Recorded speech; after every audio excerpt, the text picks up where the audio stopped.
나는 비가 오는 날 혼자 집에 있는 걸 싫어한다. 물방울이 창문을 두드리고 천둥 소리가 머리 위에서 울려 퍼지면 이상하게도 마음이 불안해진다. 그날도 그렇게 비가 오고 있었다. 친구들과 늦게까지 술을 마시고 돌아온 나는 몸이 피곤했고 빨리 잠들고 싶었다.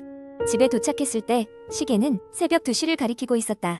나는 대충 옷을 갈아입고 침대에 누웠다. 빗소리가 창문을 타고 들려왔고 그것은 졸리운 나의 몸과 마음을 천천히 잠으로 이끌었다. 그런데 갑자기 어딘가 이상한 냄새가 났다. 썩은 물벼락 같은 왠지 모르게 코를 찌르는 냄새였다. 처음에는 술에 취해서 그런가 보다 했지만 점점 그 냄새가 강해지기 시작했다. 눅눅하고 찝찝한 기분이 들어 나는 침대에서 일어나 방 안을 둘러보았다. 특별히 이상한 것은 보이지 않았다. 다만 창문 틈새로 비가 심하게 스며들고 있다는 것을 빼고는 나는 창문 쪽으로 다가가 창문을 닫으려 했다. 그런데 창밖을 내다보자 어딘가 이상한 점이 눈에 띄었다. 건너편 아파트의 불이 모두 꺼져 있었다. 평소엔 늦은 밤에도 몇몇 세대에서 불빛이 보였는데 그날따라 깜깜했다. 유독 한 세대만 빼고는 그 집은 불빛이 창백하게 빛나고 있었다. 호기심에 창문 가까이로 다가가서 조금 더 확실히 보려고 했다. 그러자 불빛의 정체가 한강의 비침물에 반사라는 것을 알게 되었다. 이상하게도 그 물빛은 핏물처럼 붉고 불길했다. 나는 다시 한번 방 안에 코를 찌르는 냄새를 맡았다. 빗물 속에 피비린내가 섞인 것 같았지만 분명하게 알 수는 없었다. 비가 더욱 거세지기 시작했고 번개가 치며 방 안이 밝아졌다. 바로 그 순간 나는 번개의 섬광 속에서 창문 밖에 무언가가 서 있는 것을 보았다. 그것은 인간의 형태였지만 너무나도 뚜렷하게 보이지 않았다. 머리카락은 길고 어수선하게 비에 젖어 있었다. 갑자기 그 형체는 고개를 돌려 나를 바라봤다. 심장이 멎는 줄 알았다. 창밖에 있는 자의 얼굴이 너무나도 생생했기 때문이다. 싸늘하게 식은 눈과 창백한 피부, 그리고 어딘가 익숙한 그 얼굴은 바로 나였다. 나의 얼굴이 그곳에 있었다. 습기의 탓인지 꿈을 꾸는 것인지 나는 현실을 분간할 수 없었다. 곧이어 그 형체는 입가에 미소를 지었고 묵묵히 나를 바라보았다. 무언가 말을 하고 있는 것 같았지만 소리는 들리지 않았다. 공포심에 휩싸인 나는 그 자에게서 시선을 돌릴 수가 없었다. 그러다가 나는 어느새 잠에 빠져들고 말았다. 그리고 내가 기억하는 마지막 장면은 그 형체가 나를 바라보며 창문을 통해 서서히 들어오고 있었다는 것이다. 현실인지 꿈인지 모를 앵무새 소리와 함께 아침 햇살이 나를 깨웠을 때 방 안은 비의 흔적이 없었다. 꿈이라 치부하고 넘기기엔 너무도 생생한 기억이지만 그 이후로 비가 오면 혼자 있지 않으려 노력한다. 이 이야기를 친구들에게 했을 때 그들은 다들 웃으며 그저 겁쟁이라 놀렸다. 하지만 나는 아직도 그날 밤 내가 본 것이 무엇이었는지 그리고 그것이 왜 하필이면 내 얼굴을 가지고 있었던 것인지 그 답을 찾지 못했다. 그리고 비 오는 날 밤이면 나는 늘 그 불쾌한 냄새와 그 자의 얼굴을 다시 떠올리곤 한다. 끝이 없는 의문과 공포가 지금도 내 마음 한구석에 암울하게 자리 잡고 있다. 두 번째 이야기, 한국 인터넷에는 다양한 공포 이야기가 많이 공유되곤 합니다. 지금부터 제가 작성할 이야기는 한국에서 흔히 볼 수 있는 공포 썰을 참고하여 창작한 이야기입니다. 이 이야기는 허구이며 이야기를 통해 가볍게 오싹함을 느껴보시길 바랍니다. 서울의 한 대학에 재학 중인 민수는 이번 여름방학 동안 학교 기숙사에 남기로 했다. 대부분의 학생들이 고향으로 내려가거나 여행을 떠난 탓에 기숙사는 평소보다 훨씬 조용했다. 민수는 이 틈을 이용해 밀린 과제를 끝내고 조용히 공부할 계획이었다.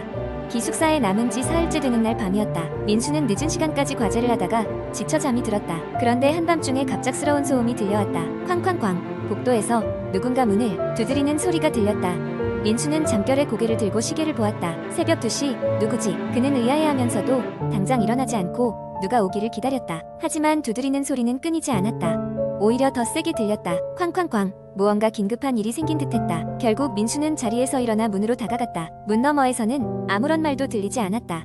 그저 반복되는 두드림 소리뿐. 익숙한 사람이겠지. 민수는 그렇게 생각하며 문을 열었지만 복도에는 아무도 없었다. 그는 오싹한 기분을 느꼈지만 다시 자리에 돌아가기로 했다. 그런데 문을 닫는 순간 다시 뒤에서 소리가 들렸다. 쾅쾅쾅. 이번에는 그의 방 맞은편 빈 방에서 나는 소리였다. 민수는 혹시라도 다른 방에 남아있는 친구들 중 하나가 장난을 치는 건 아닐까 생각했다. 그래서 용기를 내어 맞은편 빈 방의 문을 잡아당겼다. 문은 살짝 열려 있었고 안에는 아무도 없었다. 당연히 불도 꺼져 있었다. 민수는 그 방 안을 잠시 들여다봤다가 문을 닫았다. 다시 방으로 돌아온 민수는 마음을 진정시키려 했지만 불길한 기운에 깊은 잠에 들 수 없었다. 결국 그는 누군가가 장난을 친 것이 아닐까 하는 의심 속에서 누웠다. 하지만 얼마 지나지 않아 이번에는 복도에서 찰칵 하는 소리가 들렸다. 마치 문 손잡이가 돌아가는 소리처럼 불길한 마음의 자리에서 일어난 민수는 복도로 나갔다. 저 멀리 복도 끝에 아주 희미하게 사람의 형체가 보였다. 민수는 심장이 뛰기 시작했다. 그는 조심스럽게 그쪽을 향해 다가갔지만 형체는 그대로 사라졌다. 그날 밤 이후로 기숙사에서 이상한 일들이 벌어지기 시작했다. 복도에서는 밤마다 의문의 발소리가 났고 문이 저절로 열리거나 닫히는 일이 반복되었다. 다른 학생들도 하나둘 이상한 일을 경험하게 되었다. 누군가의 방에서 옷장이 열리거나 누가 자기 뒤를 계속 쫓아다닌다고 호소하는 사람도 있었다. 여름방학 끝 무렵 기숙사에 남아있던 몇몇 학생들은 도저히 적막한 기숙사에서 더 이상 머무를 수 없다는 결론에 이르게 되었다. 그리고 학교에서는 기숙사의 안전을 점검하겠다고 발표했다. 여러 명의 관계자가 기숙사를 조사했지만 그 어떤 물리적인 원인도 찾아낼 수 없었다. 결국 학생들은 이 일이 기숙사에 얽힌 오래된 전설 때문일 것이라고 믿게 되었다. 전설에 따르면 몇십 년 전 이 기숙사의 방 하나에서 한 여학생이 의문사를 당했다고 한다. 그녀의 영혼은 아직도 기숙사를 떠돌며 자신이 왜 그런 일을 당했는지 풀 수 없는 의문 속에 머물러 있다는 것이다. 그때의 흔적들이 현대에 이르러 이런 이상한 사건들로 나타나는 것이라는 소문이었다. 민수는 그 이야기를 들으면서 문득 그 첫날 밤 맞은편 빈 방에서 본 이상한 형체와 소리가 떠올랐다. 어쩌면 그 여학생의 영혼이 이곳에 남아있어 자신이 풀지 못한 의문을 누군가 풀어주길 바라고 있는지도 모른다는 생각에 그는 잠시 오싹한 두려움을 느꼈다. 이제 새로운 학기가 시작되었고 기숙사는 다시 활기를 찾았다. 하지만 민수와 다른 학생들 사이에서 그 여름방학 동안에 있었던 일들은 여전히 조심스럽게 입에 오르내렸고 영영 풀리지 않은 기숙사에 미스터리로 남게 되었다. 이 이야기는 상상력에 기반한 허구의 이야기이며 실제 사건과는 무관합니다. 재미로만 읽어주시길 바랍니다.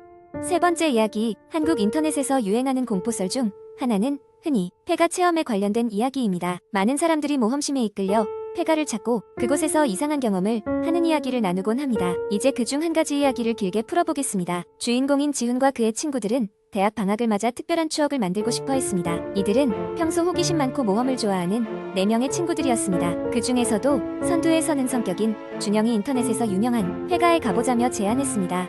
이곳은 오래전 일가족이 집단으로 실종된 이후로 아무도 살지 않게 된 저택으로 근처 주민들 사이에서는 귀신이 나온다는 소문이 돌고 있었습니다. 호기심에 가득 찬 친구들은 밤이 깊어가는 시각에 폐가로 향했습니다. 도착한 그곳은 어두운 숲 가운데 외롭게 서 있는 웅장한 저택이었습니다. 시간이 멈춘 듯 낡고 거대한 문과 깨어진 창문에서 바람이 스산하게 불어오고 있었습니다. 지훈은 문 앞에서 잠시 망설였지만 친구들의 성화에 못 이겨 결국 문고리를 잡고 문을 열었습니다. 문이 삐걱대며 열리는 소리와 함께 그들은 괴종시계가 멈춰서 있는 거실로 들어섰습니다. 거실 한편에는 오래된 사진들로 가득한 앨범이 놓여 있었습니다.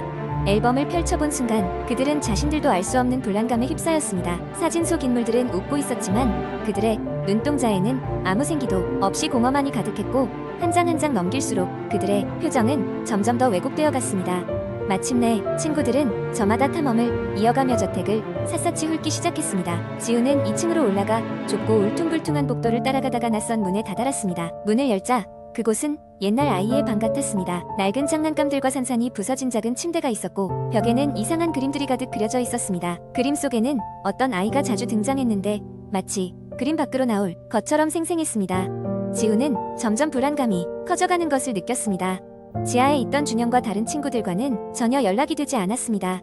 조바심에 그는 동영상 촬영을 위해 들고 있던 핸드폰을 꺼내들고 친구들을 찾기 시작했습니다. 그때 지훈은 복도 북쪽 끝에서 어떤 흐릿한 형체가 다가오는 것을 목격했습니다. 그는 깜짝 놀라 뒤돌아 러닝을 하듯 도망쳤습니다. 급히 1층으로 내려가던 중 계단 끝에서 그가 보았던 형체가 보였습니다. 가까이서 보니 그것은 하얗고 흐릿한 여성의 형상이었습니다. 그녀는 고개를 옆으로 기울인 채로 슬근슬근 웃으며 서 있었습니다. 지훈은 비명을 지르며 그대로 뒤돌아 다른 방향으로 도망쳤습니다. 이내 혼란에 빠진 지훈은 저택의 출입구를 찾으려 애썼습니다. 그 순간 저택 어딘가에서 그를 찾는 듯한 친구들의 목소리가 들려왔습니다.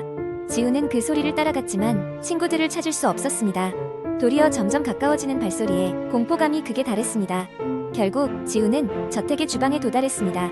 그곳은 모든 물건들이 오래되어 바스락거렸고 녹슨 칼들과 그릇들이 곳곳에 흩어져 있었습니다. 그 순간 주방 창문 너머로 멀리서 자신을 부르는 친구들의 희미한 목소리가 들려왔습니다. 창문을 열자 그는 드디어 친구들이 있는 것을 발견하고 밖으로 탈출할 수 있었습니다. 저택 밖으로 빠져나온 후 친구들은 모두 지친 모습으로 그를 기다리고 있었습니다. 그들은 벗어나자마자 그곳을 빠르게 떠났습니다. 뒷걸음질 치며 멀어지는 저택을 바라보던 지훈은 다시 문득 그곳에서의 순간들이 떠올랐습니다. 저택의 창문 가운데 그 하얀 형상이 그들을 배웅하듯 가만히 서 있었던 것입니다. 이후 친구들은 다시는 그런 곳에 가지 않겠다고 맹세하며 그날의 이야기를 적절히 다른 사람들에게 이야기 소재로 삼았습니다. 하지만 지우는 그 경험이 사라지지 않고 끔찍한 꿈속에서 계속해서 나타난다고 했습니다. 시간이 지나 인생에서 많은 것들이 변했지만 그날 밤의 기억은 언제나 지훈의 마음 한구석에 고스란히 남아 있었습니다.